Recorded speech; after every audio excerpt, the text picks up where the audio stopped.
என் அன்பு குழந்தையே, உனக்கான நல்ல விஷயங்களை செய்து கொடுப்பதற்காகவே உன் தாயானவள் இன்று உன்னை தேடி வந்திருக்கின்றேன். என் தங்க குழந்தையே, இன்று உன் அம்மா உனக்கு சொல்ல வந்திருக்கின்ற செய்தி மிக முக்கியமான செய்தி. என் தங்க குழந்தையே, உனக்கு ஒரு அவசரமான செய்தியினை தான் கொண்டு வந்திருக்கின்றேன்.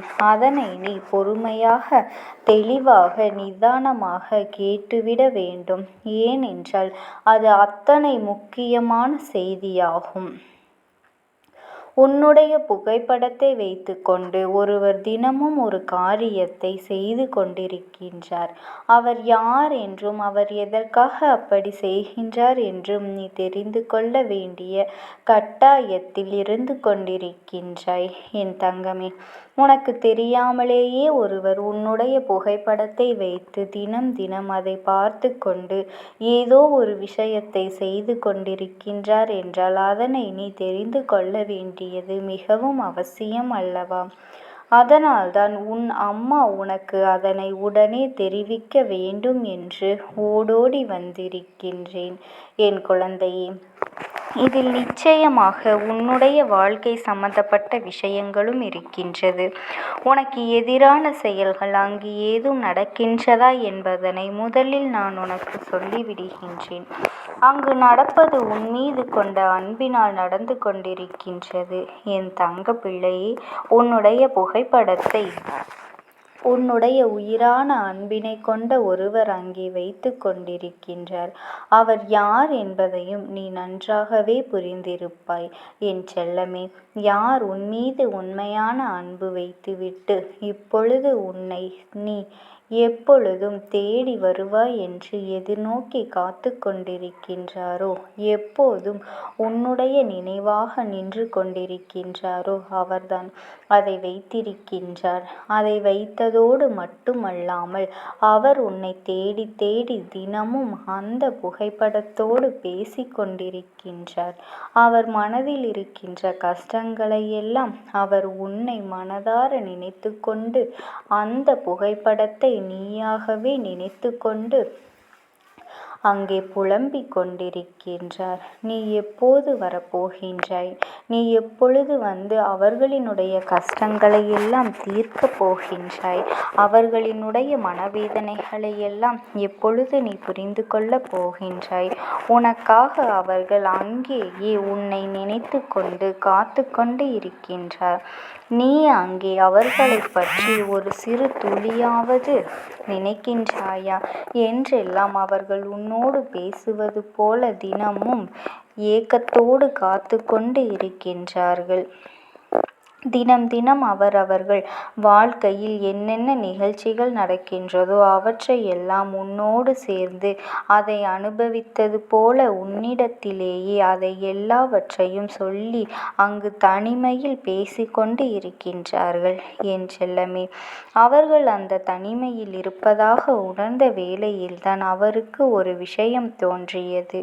உன்னுடைய புகைப்படம் நாம் இதோடு பேசிக்கொண்டாலே அவர்களோடு பேசுவதாக அர்த்தம் என்று நினைத்துதான் இப்பொழுது உன்னுடைய புகைப்படத்தை கையில் வைத்து கொண்டு தன் வாழ்க்கையில் நடந்த எல்லாவற்றையும் சொல்லி பகிர்ந்து கொண்டும் உன்னிடத்திலே மன்னிப்பினை கேட்டுக்கொண்டும் இருக்கின்றார்கள். உனக்கான வருகையை அவர்கள் எதிர்பார்த்து காத்து கொண்டிருக்கின்றார்கள். என் செல்ல பிள்ளையே, இதனை உன் அம்மா இப்பொழுது உன்னிடம் சொல்வதற்காக வந்திருக்கின்றேன். இதற்கு நான் உனக்காக இந்த விஷயத்தை சொல்வதற்கு முக்கியமான காரணம் என்ன தெரியுமா? அவர் உன் மீது வைத்திருக்கின்ற உண்மையான அன்பினை நீ புரிந்து கொள்ள வேண்டும் என்பதற்காகத்தான். என் குழந்தையை, அவர் எப்பொழுதுமே உன்னை பற்றி மட்டுமே சிந்தித்து கொண்டிருக்கின்றார். அவருடைய சிந்தனைகள் வேறு எங்கும் செல்லவில்லை. அவருடைய செயல்களில் கூட அவர் கவனம் செலுத்தாமல் எப்பொழுதுமே உன்னை பற்றியே சிந்தித்து கொண்டு நீ எப்போது வரப்போகின்றாய் என்று எதிர்நோக்கி காத்து கொண்டிருக்கின்றார்கள். வாழ்க்கையில் எப்பொழுதும் உங்களுக்குள் ஏற்படுகின்ற மனஸ்தாபங்களாக இருந்தாலும் இருந்தாலும் சரி, பிரச்சனைகளாக இருந்தாலும் சரி, இல்லை பிரிய வேண்டிய சூழ்நிலை வந்து தனியாகவே பிரிந்து சென்றிருந்தாலும் சரி, மிக விரைவாகவே அவர்களை சென்று காண வேண்டியது உன்னுடைய எதிர்காலத்திற்கும் அவர்களுடைய வாழ்க்கைக்கும் மிகவும் நல்லது என்பதனை நீ புரிந்து கொள்ள வேண்டும். இன்னும் இந்த விஷயத்தில் நீ தாமதப்படுத்தி கொண்டு யோசித்து கொண்டிருக்க வேண்டிய அவசியமே இல்லை. என் தங்கமே, இப்பொழுது உனக்கு ஒரு அவசியம் ஏற்பட்டு இருக்கின்றது என்று உன் அம்மா நான் சொல்லுகின்றேன். தனிமையாக இருப்பது எவ்வளவு கஷ்டம் என்பதனை நான் சொல்லி புரிய வைக்க வேண்டிய அவசியம் இல்லை.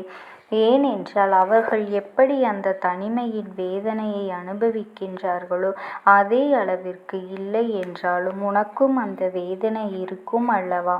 தனிமை என்பது ஒரு கொடிய நோயாகும். ஏனென்றால் தனிமையில் இருப்பவர்கள் எல்லாம் நிறைய சிந்திப்பார்கள், நிறைய முடிவுகளை எடுப்பார்கள் என்று உன் அம்மா நான் உன்னிடத்தில் நான் தெளிவாக சொல்லிவிடுகின்றேன். தனிமையில் இருப்பதற்கு காரணம் உன்னை பிரிந்ததனால் மட்டுமே. வேறு எந்த ஒரு பிரச்சனைகளும் அவர்களுக்கு இல்லை. உன்னோடு இப்பொழுது பேசக்கூட முடியாத ஒரு காரணத்தினால்தான் எப்பொழுதும் உன்னை பற்றியே சிந்தித்து மனநோய் வரவழைத்து கொண்டிருக்கின்றார். இந்த மனநோய் இன்னும் அதிகமாக வந்துவிட்டது என்றால் அதன் பிறகு அதன் நிலைமை என்னவென்று நான் சொல்லி தெரிய வேண்டியது இல்லை. என் தங்கமே, அம்மா உன்னிடத்தில் எத்தனையோ முறை சொல்லி இருக்கின்றேன். பல கவலைகள் கூட இங்கே நோய்களை உருவாக்குவதற்கு காரணமாக இருந்து கொண்டிருக்கின்றது என்று. என் குழந்தையே, அவர்கள் மனதில் இருக்கின்ற அந்த வாட்டத்தை நீ உடனே போக்கித்தர வேண்டும். நீ ஒரு முறை அவர்களை கண்டுவிட்டால் போதும். அவர்கள் மனதில் இருக்கின்ற ஏக்கங்கள் எல்லாம் அவரை விட்டு சென்று விடும். அவர் உன்னிடத்திலே எதிர்பார்ப்பது பொன்னையோ பொருளையோ அல்ல, உன்னுடைய உண்மையான அன்பினை மட்டும்தான் அவர்கள் அங்கே எதிர்பார்க்கின்றார்கள். நீ அந்த அன்பினை மட்டும் அவர்களுக்கு கொடுத்துவிட்டால் போதும். அவர் இப்பொழுது இருக்கின்ற சூழ்நிலையில் இருந்து நிச்சயமாக மீண்டு வந்து விடுவார். என் தங்கமே, நீயும் அவர்களை பற்றி நினைக்காத நாளில்லை என்பது இந்த அம்மாவிற்கு தெரியும். எப்பொழுதுமே அவரை பற்றி உன் மனதில் ஆத்திரங்கள் இருந்தாலும் கோபங்கள் இருந்தாலும் அதை எப்படி வெளிப்படுத்த வேண்டுமோ அப்படியாக நீங்கள் வெளிப்படுத்தி விட்டு ஒன்று சேர்ந்து விடுவதுதான் நல்லது. என் பிள்ளையே, சில நேரங்களில் ஒருவருக்கொருவர் விட்டு கொடுத்து சென்றால்தான் இந்த வாழ்க்கை உங்களுக்கு அழகாக இருக்கும் என்பதனை நீங்கள் மறந்துவிட வேண்டாம். அவர்கள் இல்லாமலேயே தனிமையில் வாழ்க்கையை சமாளித்து விடலாம் என்ற நம்பிக்கையில்தான் நீ இத்தனை நாளும் இருந்து கொண்டிருக்கின்றாய். எத்தனை நாட்கள் கழித்து சென்றாலும், எத்தனை மாதங்கள் கழித்து சென்றாலும் நம்மீது அவருக்கு இருக்கின்ற அன்பானது ஒரு பொழுதும் குறையாது என்ற நம்பிக்கையை நீ கொண்டிருக்கின்றாய். உனக்கு இருக்கின்ற நம்பிக்கை அவருக்கும் இருக்கின்றது. எனவேதான் அவர்களும் உன்னுடைய புகைப்படத்தை வைத்து கொண்டு உன் மீது இந்த முறையில் அன்பினை காட்டிக் கொண்டிருக்கின்றார்கள். அதனால் என் தங்க குழந்தையே, நீ எதை நினைத்தும் கவலைப்படாதே.